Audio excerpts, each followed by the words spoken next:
ଭାରତର freedom movement ଯାହାକି school ବହିରେ ନାହିଁ। ଆମେ ଗାନ୍ଧୀଜୀ, ଜବାହରଲାଲ ନେହେରୁ, ସୁଭାଷ ଚନ୍ଦ୍ର ବୋଷ ନାମ ଜାଣିଛୁ, କିନ୍ତୁ ଆପଣ ଜାଣନ୍ତି କି ଭାରତର ସ୍ୱାଧୀନତାରେ ଏମିତି ହଜାର ହଜାର ନାୟକ ଥିଲେ ଯାହାଙ୍କ ନାମ ସ୍କୁଲ ବହିରେ ନାହିଁ।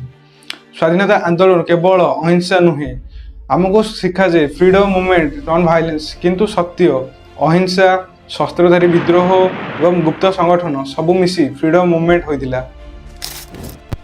ଗୁପ୍ତ ବିପ୍ଳବୀ ସଂଗଠନ ଯାହାକି ସ୍କୁଲ ବହିରେ ନାହିଁ, ଅନୁଶୀଳନୀ ସମିତି, ଯୁଗାନ୍ତର ଗ୍ରୁପ ଏବଂ HSRA ହିନ୍ଦୁସ୍ତାନ ସୋସିଆଲିଷ୍ଟ ରିପବ୍ଲିକାଲ ଆସୋସିଏସନ ଏମାନେ ଗୁପ୍ତ ଭାବରେ ଟ୍ରେନିଂ ନେଉଥିଲେ ଏବଂ ବ୍ରିଟିଶ ଅଫିସର ଉପରେ ଆଟାକ୍ କରୁଥିଲେ। ଧରା ପଡ଼ିଗଲେ ଫାଶୀ ଦିଆଯାଉଥିଲା।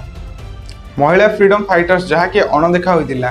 ଆମେ କେବଳ 2ରୁ 3 ଜଣ ନାଁ ଜାଣିଛୁ। ମାତାଙ୍ଗିନୀ ହାଜରା ଯିଏକି ବ୍ରିଟିଶ ଗୁଳି ଖାଇ ମଧ୍ୟ ଝଣ୍ଡା ଛାଡ଼ି ନଥିଲେ, ଅରୁଣା ଆସାଫ ଅଲ୍ଲୀ କ୍ୱିଟ୍ ଇଣ୍ଡିଆ ମୁଭମେଣ୍ଟର ମୁଖ୍ୟ ମୁହଁ ଥିଲେ ଏବଂ ରାଣୀ ଗାଇଦିନ ଲିଓ 13 ବର୍ଷ ବୟସରୁ ଆନ୍ଦୋଳନ କରିଥିଲେ।